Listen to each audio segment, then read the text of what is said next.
I watched pretty much every single one of Caitlin's games early on because I am a fan. I do like good basketball. And of course, I wanted to see how she would do. We are witnessing a major crisis in the WNBA, a story that is forcing everyone to speak out, from fans to players and experts.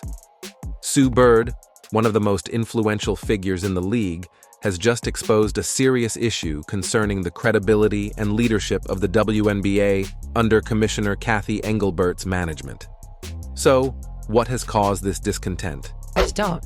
And it actually, we talked about this before, like the fan that went hard at Caitlin at the Connecticut Sun game in game 1 or 2, I can't remember, where there was an interaction where the fan almost got ejected. It's like, none of this is okay. And we never accept it. We never accept this on the men's side. Why is it okay in our league? Mm-hmm. Why is it, welcome to mainstream sports? We will explore how Bird's revelations and WNBA leadership decisions have exposed weaknesses within the league's structure.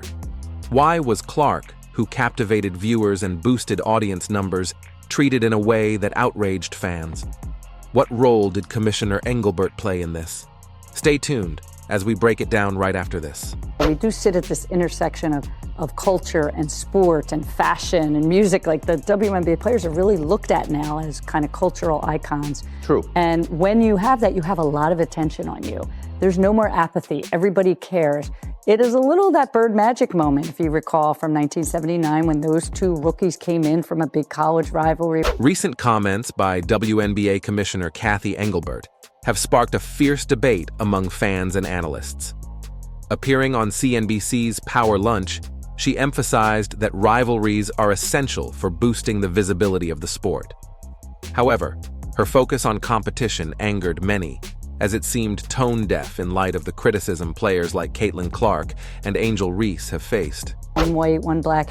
And so we have that moment with these two. But the one thing I know about sports, you need rivalry. That's what makes people watch. They want to watch games of consequence between rivals. They don't want everybody being nice to one another. It's a balance, but certainly from a marketing dollars, but corporate partners are stepping up to endorse these players much more so than they were 5 years ago. The criticism went beyond Engelbert's comments, delving into deeper issues.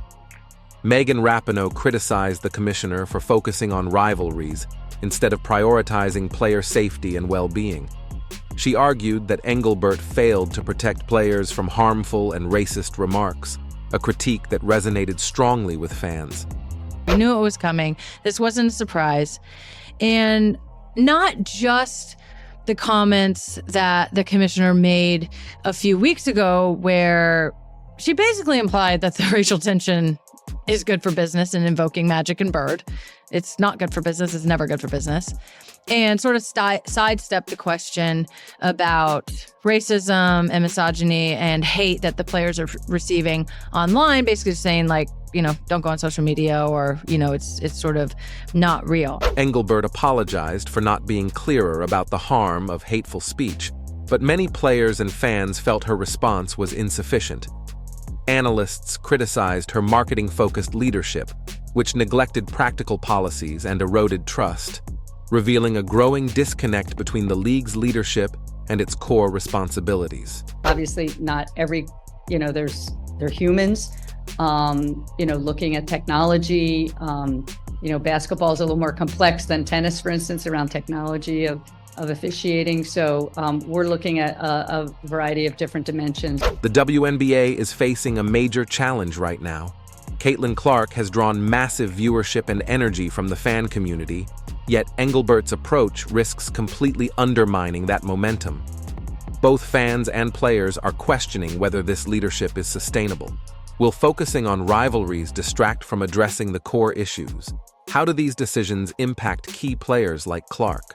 Don't forget to like, subscribe, and turn on notifications. Coming out of college and going into the WNBA, we as WNBA players were having basketball conversations, and everybody just took it to another place where we were attacking them as people. Mm-hmm. And that's, again, where that petty and jealousy lives. Sue Bird and Megan Rapinoe criticized WNBA leadership, pointing out a disconnect between officials and players. Bird stressed that Engelbert should focus on protecting players from racial attacks rather than prioritizing competition.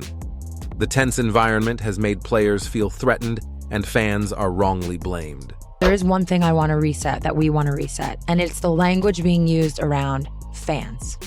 Fever fans, Caitlin fans, new fans. That actually has to go. That has to go. I understand why at times it's been used. It's kind of just when you're in an interview and you get asked a question, it's kind of easy to go, oh, the FIFA fan base. Yeah, what do you mean by that? That has to go. Oh, these new fans. It has to go because it's not the Fever fans. It's not Caitlin fans. Rapinoe agreed with Bird, criticizing the WNBA for failing to protect players from negativity. They pointed out that leadership's focus on public relations instead of real action deepened fan divisions. Both called for a shift in priorities, urging the league to focus on player protection and sustainable growth. From the WNBA's perspective, the WNBA and the league office and Kathy's role specifically is basically to protect and shepherd the league, both from a business perspective, from a player welfare perspective, from a health and safety perspective, and from a growth and investment perspective. And this is where I feel like she's failed. Bird and Rapinoe highlighted the unsustainable pressure on players, who are not only expected to perform at the highest level, but also protect themselves from online and real-world attacks while promoting the sport. Bird believes this is eroding trust in the WNBA community.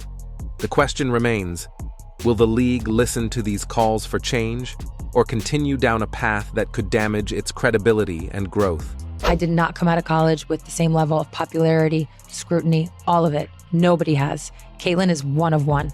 There's zero doubt about that. Caitlin Clark's debut season was historic, with record-breaking performances and game-winning shots that energized fans and boosted ticket sales, TV ratings, and merchandise revenue. However, the league's response to her impact was surprisingly muted. Caitlin continuing to impress and she's going to break records nonstop for the next couple of years. Yeah. It's just going to be a constant record break. WNBA leadership's failure to embrace Caitlin Clark's success highlighted deeper issues within the league. Instead of capitalizing on her historic season to engage new fans, the leadership remained hesitant, even offering a muted acknowledgement of her Rookie of the Year award, leaving supporters and analysts puzzled. They decided that they were going to let her know she was Rookie of the Year with a phone call in Connecticut during a practice before a playoff game. You can't make this up. The lack of recognition for Clark wasn't just an oversight. It revealed a disconnect in leadership's ability to harness the power of its stars. If a player like Clark, who brought unmatched excitement, wasn't fully celebrated, what did that mean for the league's future? Higher television ratings, higher attendance figures. Ladies and gentlemen, that doesn't come courtesy of a league. It comes courtesy of the players that play in the league. And in her case, she was the most popular, which means she could have helped your bottom line, which means you should have seen that from day one and maximized it. But you didn't do it. The WNBA faced high stakes during Clark's breakout season, which offered a major opportunity for both her and the league. However, leadership's hesitation sent a damaging message. Beyond marketing mistakes, issues like inconsistent officiating and player safety led to frustration. Clark's first season exposed these flaws, notably when she received a technical foul for an interaction with the ring post. And Caitlin Clark gets hit with a technical.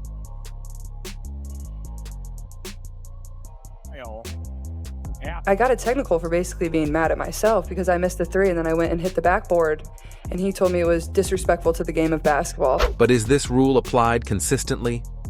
Diana Taurasi did the same thing, yet Clark was penalized. This inconsistency has raised questions about fairness in how the league enforces its rules.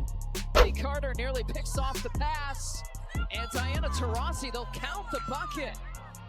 And Antoine coming up for DT. Why was there no foul on Taurasi? All season long, players like Clark faced baffling inconsistencies from referees, turning games into a mess of confusion. Fans were left frustrated, and the integrity of the game was called into question. When the league can't ensure fair play and player safety, it shakes the trust of everyone, players and fans alike, making you wonder, can the WNBA ever truly grow if it can't get these basics right? So now it's the responsibility of the players to not only go play the damn game and to be great and to give everything that you know it takes, mind, body, soul, to be the best player that you possibly can. Now it's on them to ensure their own health and safety, their own player wellness, their own safe workplace, whether that is online, in stadiums, or otherwise.